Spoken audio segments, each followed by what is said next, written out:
샬롬, 김진영 목사입니다. 오늘은 민수기의 내용을 살펴보도록 하겠습니다. 출애굽기와 레위기를 통해서 하나님께서는 이스라엘 백성들이 어떻게 살아야 하는지 제사법을 비롯한 종교적, 도덕적, 윤리적 율법들을 가르치셨습니다. 이제 그들은 조상들에게 하신 그 약속을 따라 가나안을 향해 진군하게 됩니다. 그들은 하나님의 군대로서 가나안 땅을 향하게 되는 것입니다. 이스라엘을 군대라고 표현한 것은 출애굽기 12장 41절을 근거로 합니다. 하나님께서는 이스라엘 백성들이 애굽으로부터 출애굽할 때에 그들을 여호와의 군대라고 말씀하십니다. 이제 이스라엘 백성들은 민수기에서 두 가지로 그 군대로서의 정체성을 나타내기 시작합니다. 첫 번째는 바로 민수기 1장과 26장에 기록된 두 차례에 걸친 인구조사이고, 두 번째는 이스라엘의 지파별로 어떻게 진영을 배치하며 어떻게 행군할지를 기록하고 있는 민수기 2장입니다. 민수기 1장에서 인구조사를 명령하실 때 이스라엘 중 20세 이상으로 싸움에 나갈 만한 모든 자를 계수하라고 말씀하십니다. 가나안과의 전쟁을 준비하는 여호와의 군대로서 그들은 계수됩니다. 2장에서는 각 지파의 진영을 배치하는데 회막을 향하여 사방으로 치라고 명령하십니다. 회막이 이스라엘 진영의 중심에 있습니다. 전쟁에서는 군대가 중앙에 있는 왕을 보호하지만 이스라엘 백성들을 보호하시는 분은 그들의 진영 중앙에 계신 여호와 하나님이십니다.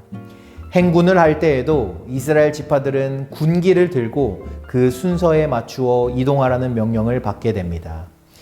이때 중요한 것은 2장 34절에 이스라엘 자손이 여호와께서 모세에게 명령하신 대로 다 준행하여 각기 종족과 조상의 가문을 따르며 자기들의 길을 따라 진치기도 하며 행진하기도 하였더라고 기록된 것처럼 이 모든 일이 하나님의 명령으로 되었고 그들은 그것에 순종하였다는 사실을 전하고 있습니다. 민수기는 율법과 이야기가 뒤섞여 있기 때문에 단락을 구분하기가 쉬운 일은 아닙니다. 이스라엘 백성들이 진을 쳤던 거점을 중심으로 세 부분으로 구분할 수 있습니다.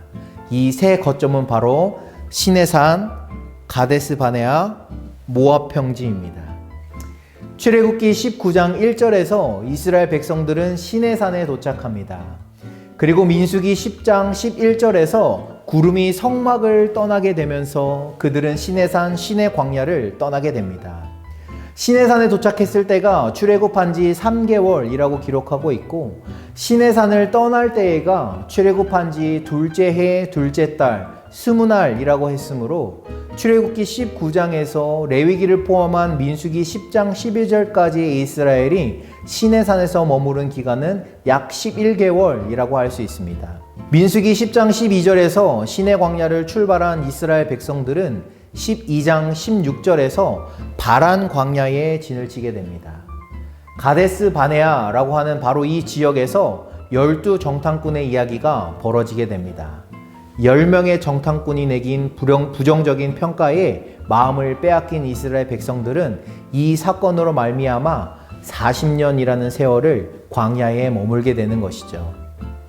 이렇게 13장에서 19장까지는 가데스 바네아에 머물러 있었던 일들을 다루고 있습니다. 민수기 20장에서 이스라엘 백성들은 가데스를 떠나 모압 평지로 이동하기 시작합니다. 특히 20장은 미리암의 죽음으로 시작해 아론의 죽음으로 끝이 납니다. 그 사이에 기록된 무리바에서 물이 없음으로 원망했던 사건으로 인해 모세마저도 가나안 땅에 들어가지 못할 것이라는 명령을 받게 됩니다. 이로써 그들의 죽음은 한 개인의 죽음이지만 그들이 대표하고 있는 이스라엘 출애굽 세대가 이제 1세대에서 2세대로 교체되는 것을 상징합니다.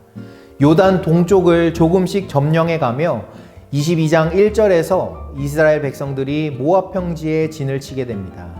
그리고 민수기의 마지막 36장까지는 모압 평지에서 있었던 사건들을 기록하고 있습니다.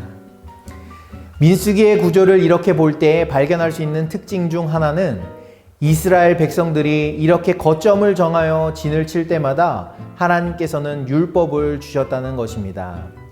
시내산에 있을 때에는 인구조사, 진영을 배치하는 법, 레위 자손의 의무와 임무, 정결에 관한 그 외의 율법들이 기록되어 있고, 가데스의 진을 쳤을 때에는 15장에서 가나안 땅에 들어갔을 때에 드릴 제사와 그것과 관련된 규례와 제사장 레위인들의 임무와 권리에 대해서, 그리고 19장에서는 시체로 인해 부정하게 된 자들과 관련된 율례들이 기록되어 있습니다.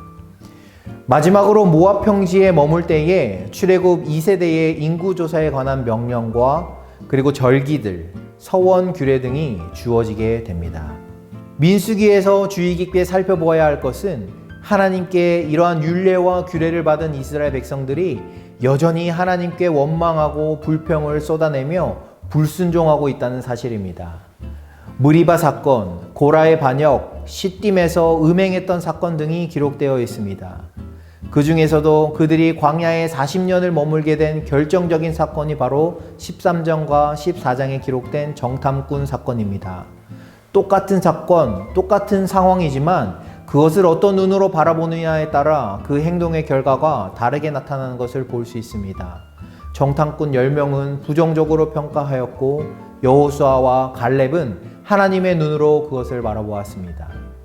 이스라엘 백성들은 부정적인 평가의 마음이 기울어져 버리게 된 것이죠. 민수기에서 또 다른 관찰점은 이러한 이스라엘 백성들의 끊임없는 불순종에도 불구하고 하나님은 여전히 그 언약에 신실하시다는 것입니다. 하나님은 언약을 맺은 이스라엘 백성들을 포기하지 않으셨습니다. 약속하신 대로 그들을 하나님의 백성으로 약속의 땅에서 하나님의 거룩함을 나타내시기 위해 광야에서 그들을 인도하시고 보호하십니다. 민수기를 읽으시면서 이 하나님을 고백하실 수 있게 되기를 바랍니다. 광야는 종종 학교라는 개념으로 비유됩니다.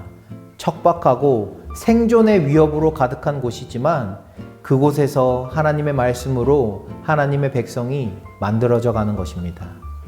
민수기의 히브리어 제목은 베미드바르입니다. 광야에서라는 뜻을 가지고 있습니다. 주어진 환경, 우리가 눈으로 바라보는 환경은 광야이지만 그 광야에서 하나님의 백성, 하나님 나라의 공동체가 만들어져 가고 있다는 사실을 기억하시기 바랍니다. 민수기를 읽으시면서 이 놀라운 진리를 또한 경험하실 수 있게 되기를 소망합니다. 감사합니다. 저는 신명기 영상으로 다시 뵙도록 하겠습니다. 샬롬!